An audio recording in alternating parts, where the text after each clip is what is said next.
నమస్కారం. చేనేత రంగ అభివృద్ధికి ప్రభుత్వం రాయితీలు అందిస్తోందని జిల్లా చేనేత అభివృద్ధి అధికారి సిహెచ్ రవికుమార్ తెలిపారు.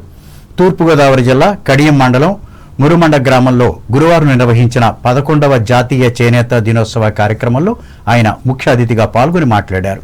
50 ఏళ్లు నిండిన చేనేత కార్మికులకు వృద్ధాప్య పెన్షన్ ఇస్తున్నామని అన్నారు. అదేవిధంగా ప్రతి చేనేత కుటుంబానికి నెలకు 200 యూనిట్ల ఉచిత విద్యుత్ పథకం అమల్లోకి వచ్చిందని చెప్పారు. అలాగే జీఎస్టీ రీఎంబర్స్మెంట్ పథకం అమలుతో ఉత్పత్తుల ధరలు తగ్గి అమ్మకాలు పెరిగాయని తెలిపారు. అనంతరం ఈ రంగంలో దశాబ్దాలుగా సేవలందిస్తున్న 5 చేనేత కార్మికులను సన్మానించారు.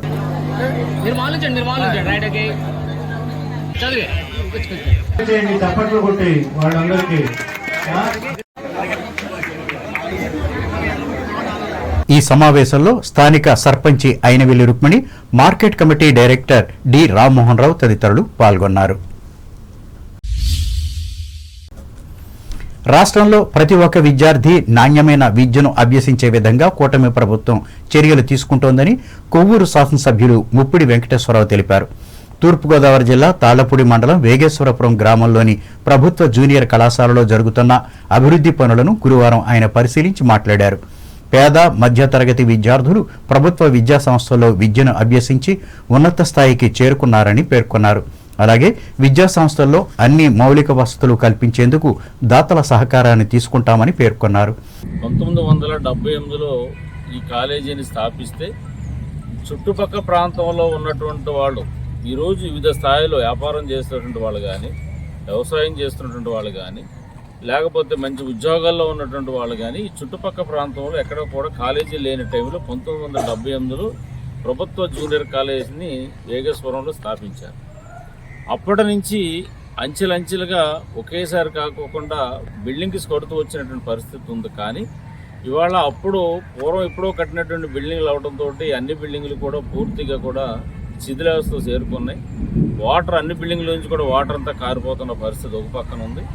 అదేవిధంగా రెండోది, అప్పటి నుంచి ఇప్పటి వరకు కూడా ఈ గ్రౌండ్ చూసుకున్నట్లయితే కనుక పూర్వం ఈ గ్రౌండ్ ఎలాగుంది, రీసెంట్గా వారం రోజుల క్రితం నుంచి దీని యొక్క రూపురేఖలు కూడా ఎట్లా ఉందన్న సంగతి విద్యార్థులు కానీ, ఉపాధ్యాయులు కానీ, గ్రామస్తులు కానీ, ఇక్కడ ఉన్నటువంటి అందరూ కూడా చూడొచ్చు. ఈ కార్యక్రమంలో కూటమి పార్టీల నాయకులు పాల్గొన్నారు.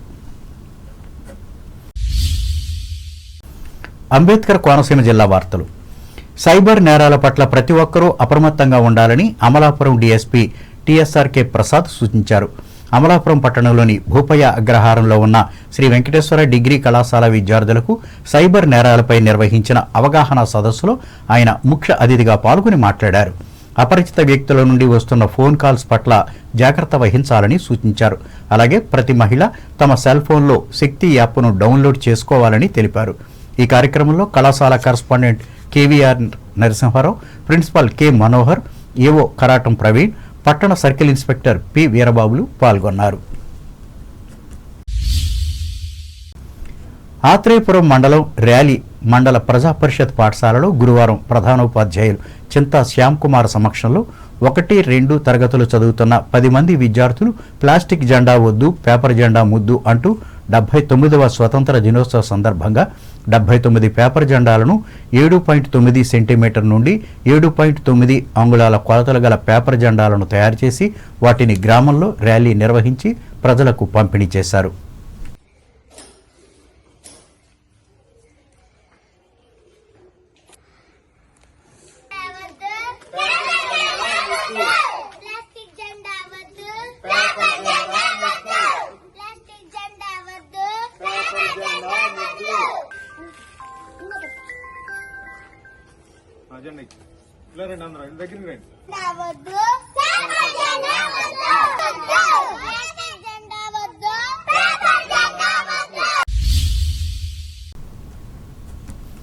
ఏలూరు జిల్లా వార్తలు. ఈ నెల 23, 24 తేదీల్లోగా రాష్ట్ర ప్రభుత్వ ఉద్యోగుల సమస్యల పరిష్కారానికి ప్రభుత్వం చర్యలు తీసుకోవాలని, లేని పక్షంలో తమ భవిష్యత్తు కార్యాచరణ ప్రకటిస్తామని ఏపీ జేఏసీ అమరావతి రాష్ట్ర చైర్మన్ బొప్పరాజు వెంకటేశ్వర్లు పేర్కొన్నారు. ఏలూరు రెవెన్యూ భవనంలో గురువారం నిర్వహించిన జేఏసీ అమరావతి సమావేశంలో ఆయన ముఖ్య అతిథిగా పాల్గొన్నారు. అనంతరం వెంకటేశ్వర్లు మీడియాతో మాట్లాడుతూ ఈ నెల ఆఖరి వారంలో జేఏసీ రాష్ట్ర సదస్సు విజయవాడలో నిర్వహిస్తున్నామన్నారు. ఈ సదస్సు జరిగేలోగా ఉద్యోగుల సమస్యల పరిష్కారానికి ప్రభుత్వం చర్యలు చేపట్టాలన్నారు. లేని పక్షంలో 2 రోజుల సదస్సులో భవిష్యత్తు కార్యాచరణపై చర్చించి ముందుకు వెళతామని స్పష్టం చేశారు. కౌన్సిల్ సమావేశాన్ని గౌరవ చీఫ్ సెక్రటరీ ఆధ్వర్యంలో జరపాలి, లేదా మంత్రుల్ని ఒక ఉపసంఘం నియమించి వాళ్ళతో చర్చలు చేయాలి, లేదా గౌరవ ముఖ్యమంత్రి గారన్నా చర్చలు చేయాలి. ఏ స్థాయిలో కూడా చర్చలు జరగట్లేదనే బాధ ప్రతి ఉద్యోగులో ఉన్న విషయాన్ని ప్రభుత్వం దృష్టికి ఇప్పటికే తీసుకెళ్ళాం.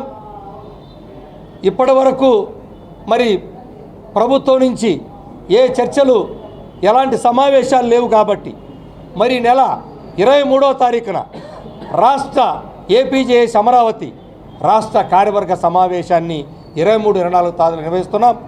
ఒకరోజు జేఏసీ, ఒకరోజు రెవెన్యూ సమావేశాలు జరుగుతాయి 23-24 విజయవాడలో. ఆ సమావేశంలో అన్ని జిల్లాల నాయకత్వం, అన్ని సంఘాల నాయకత్వం పాల్గొంటున్నాయి.